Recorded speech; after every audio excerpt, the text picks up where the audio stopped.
Welcome to Google Did You Know? This session is on labels. In Google, when you go into your email account, you can separate everything by putting a label or marking on a message, or you can move them into a folder area actually called a label area. As you can see on these messages, there are labels that are on each one of these messages. To find the label area, you would go to the left-hand side of the screen and click on More as one of the areas that you could go into. Also, when you select a message, so I'm going to select 5 messages here that are from the ITS department, Orange Information Technology Services. And when I do that, at the top of the screen, there's a tab that appears there, and I could click on Labels.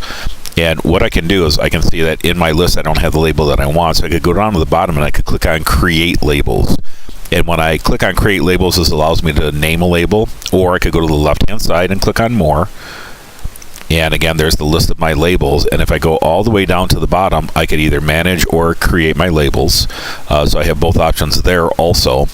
And the other area that I could go into is in the upper right-hand side of the screen under the cog. I would go to Settings, and when I click on Settings, I now have all my options available, and I would click on the Labels tab. And when I click on the Labels tab, it shows me all the different areas that I have right now.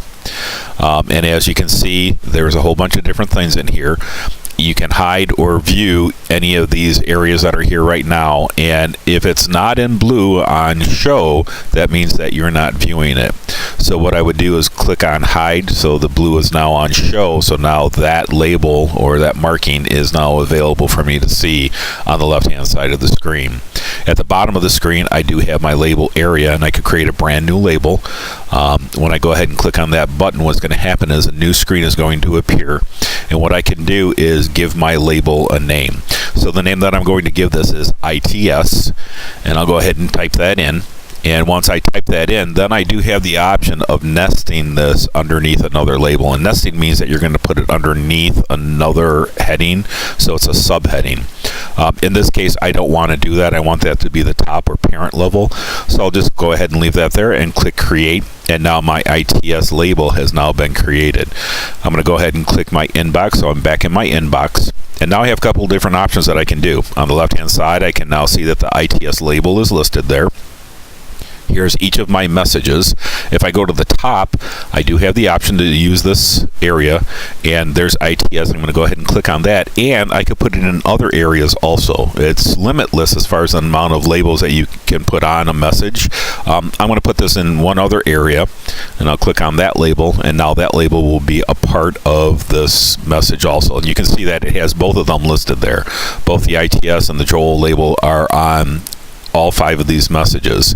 On the left hand side of the screen, I can see that now I have 5 unread messages, and when I click on the ITS label, it shows all those messages there. It shows that they're in the inbox.